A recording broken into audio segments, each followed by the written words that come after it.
افتاد حدیث برای ما روشن میکرده.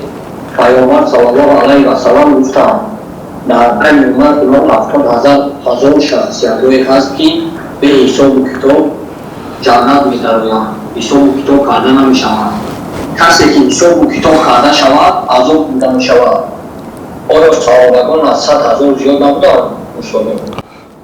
بله، صحابه ها از 100,000 زیاد بودند، لیکن این مرتبه خیلی بلند است.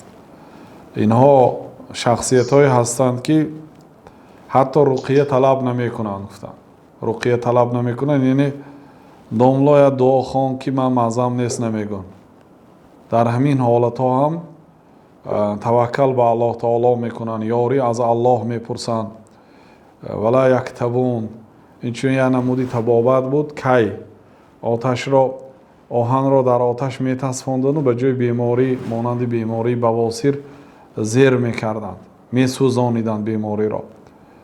این نوع تبابت اجازت است از نگاه شریعت، هم از نگاه شریعت هم از نگاه علمی طب. این طبی فایده‌ناک هست، در کی شفا هست. لیکن پیامبر صلی الله علیه و آله کسی نکند خوب است گفتند، چون که کمتر سوزانیدن با آتش است و تعذیب نفس است، عذاب دادن نفس است. کسی اگر به همون درد صبر کند از جمله 70,000 نفر میشد. و این چون ولا یتطیرون، تطیر گمانی بد نمی کنند. گمانی بد به این معنا که اصلی کلمه تطیر از کلمه طیرون گرفته شده است، پرنده. یا پرنده می گرفتند و می گفتند که اگر پرنده طرفی چپ پرد فلانی را خاندار نمیشم. این دلالت می‌کند که او زنکی خوشبخت نیست. اگر طرفی راست پرد خاندار میشم. با همین تقدیر خدا حل میکردن گویا. این هیچی از دست این خیل چیزا هیچی نمیبیاد. این گمانی بد است. یا میگفتن که اگر طرفی دستی چپ پرید سفر نمیکنم، راست پرید سفر میکنم. این تطیر، این شرک است. ولا یتطیرون و علی ربهم یتوکلون، به پروردگارشون توکل میکنن در جلب فایده و دفع ضرر. همین چیزا میخواهد، فایده رو میخواهد جلب کند، ضرر رو میخواهد دفع کند. توکل چیست؟ توکل در جلب فایده و دفع ضرر تکیه کردن به الله تعالی بعد گرفتنی سبب. یک آدم آمد گفت که یا رسول الله مسجد آمد شتر قطعی، شتر ما بندم به تگیدری مسجد یا که توکل به الله درایم. پیامبر صلی الله علیه و سلم که اول قید ثم توکل، اول بند شترت بند بعد توکل به الله تعالی کن، یعنی سبب میگیرید. پیامبر صلی الله علیه و سلم دیروز هم گفتیم به مکه وقتی که جنگ بود در آمدن در سرشان کلاه آهنین بود، یعنی توکل به الله، مرا الله حفظ میکند گفته با سری لوچ ندار آمدن به سرشان که از همه شریفترین اعضای آدم است و اینچنین مقتل آدم است. یعنی تیر اگر به سر رسد غالبا انسان به هلاکت میرسد. بنابراین مغفر پوشیدند، یعنی سبب را میگیرید و بعد توکل میکنید، بعد تکیه به الله میکنید. خلاصه آن آدمایی که به الله تعالی توکل میکنند گفتن این یک، یعنی این خیلی آدما کم بود. مثلا عمران ابن حسین بیماری بواسیر داشتن، کی نمی کردن، یعنی با میکوه تبابت نمی کردن با آتش و فرشته فرامده سلامت میکرد هر روز، ایشان زیارت میکرد است. این کرامات اولیا هست. این نمی گفتن به مردم و پنهان میکردن. آدمای اولیای حق کراماتاش از مردم پنهان میکنن. خیلی که بچه تو به کراماتی ما شک داریم، ما اولیاییم. هیچ جگاه آدمی اولیا خودش اولیا نمیگد، بلکه میترسد که با الله تعالی به او غضب نکرده باشد. اولیای حقیقی کرامات خود پنهان میکنه. اینو وقتی مرگشان به یک نفر آدمی باورناکشان گفته رفتگیان. برای چی؟ برای اون که در این کارشان یک حکمت بود. گفتن که وقتی که من به سخنی پیامبر صلی الله علیه و سلم عمل میکردم و کی نمیکردم، فرشته فرامده مرا زیارت میکرد. چند مدت این بیماری رو صبر کردم. بیماری بواسیر میدونید نه؟ بواسیر. اگر ندانیدون به روسی ترجمه کنید، تا روسیش بسیار درشت است. بعد یک روز میگه دیگه طاقتم طاق شد و تبابت کردم. میگه تبابت کردن درست است برادران، نادرست نفهمید. یا مثلا نزدی طبیب برفتن اجازت است، توکل نمیشکند. کدام آدمی که مثلا دردی سر شد یا داروی دردی سر خورد هیچ گپی ندارد، توکلش نمیشکند. فقط رقیه نزد یک علمدار حافظ قرآن عالم اسلام میرید و میگید که من قرائت کن. همین اگر به خاطر الله نکنید، از جمله 70,000 شخصیت هایی که به بهشت می روید. مقصد شریعت این که شما به کسی محتاج نشوید، به الله تعالی حاجت خود را گویید. و الا رقیه جایز است، در رقیه شفا هست اگر موافق شریعت ادا کرده شود. حضرت عمران ابن حسین وقتی که دیگه طاقت نکردند و این نمودی تبابت را استفاده کردند، شفا یافتند. شفا که یافتند، از همون روزی که این تبابت کردند دیگه اون فرشته زیارت به نآمده است. چند وقت همین درست میگردن، فرشته به سلامت کنی نمیبود. گشته همین بیماریشون با خروج میکنند، اوج میگیرد. باز بدی چند وقت این دفع عزم میکنند که دیگه گشته تبابت نمیکنند با کی، یعنی با آهنی در آتش تصفانده شده تبابت نمیکنند.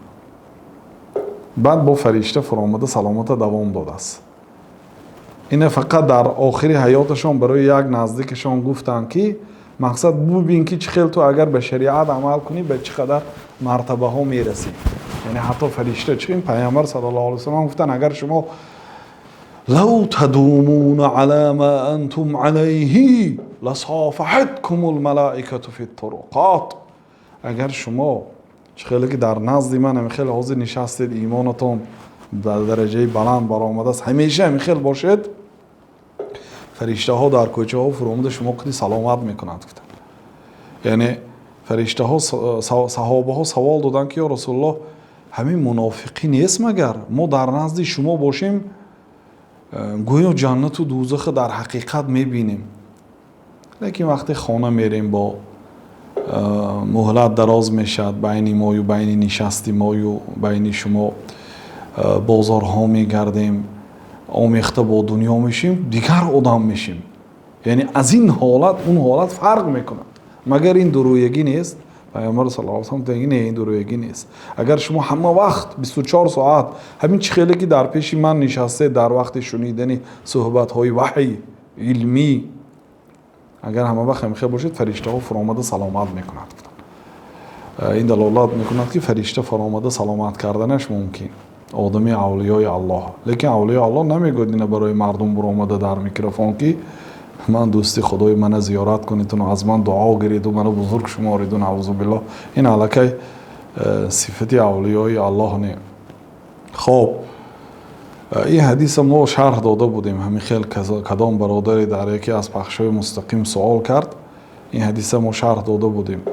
و مسئله جای دیگری سوالتون این بود که مگر صحابه ها از 70,000 زیاد نبودند؟ بله، صحابه ها بعضی آدم ها حجت الوداع شمارید گفت که 114,000 صحابه بود و بعضی ها گفتن که نه، این 114,000 کم است، چون که در پیش پیامبر صلی الله علیه و سلم تا چشم دیدن آدم بود و در راستشون هم همین خیلی، در چپشون در پشتشون هم همین قدر آدم بود و این از 114,000 بسیار میشد.